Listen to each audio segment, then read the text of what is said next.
ወደ ገንዘብ ክፍል ስንመጣ በፍቺ ጊዜ ገንዘብ ቢካፈል ከሸሪዓ ፍርድ ቤት ከሚሄድ መደበኛ ፍርድ ቤት የተሻለ ነው የሚለው እሱ አግባብነት የለውም። ሸሪዓ የሚለው ምንድነው? አንድ ሴት ከባሏ በምትፋታ ጊዜ ወይ መጀመሪያ ትዳሩ ሲመሰረት ትዳር ነው እንጂ የመሰረቱት ሸሪካ አምባኒ አይደለም። ሙሽሪካ ሙሳሃማ ይሄ ትዳር ነው። ትዳር ማለት ነው የተመሰረተበትን ዓላማ ሲናገር ያው ልጅ እንትን ማለት መውለድ፣ ራስን መተካት፣ የሰው ልጅ ዘር ሀረግ በዚህ ምድር ላይ እንዲቀጥል ማድረግ፣ ከዛ ደግሞ ሰዋዊ የሆነውን ስጋዊ ፍላጎትንም በዛው እንትን ማለት ማስተናገድ ነው የሚሆነው።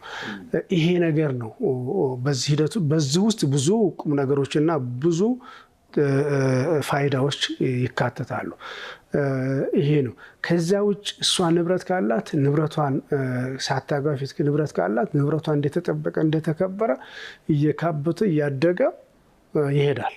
የባሏ ንብረት አይደለም። ንብረቷን አምጥታ የመቀላቀል ግዴታ የለባትም። ከንብረቷ ላይ መብላት መጠጣት መልበስ አይጠበቅባትም።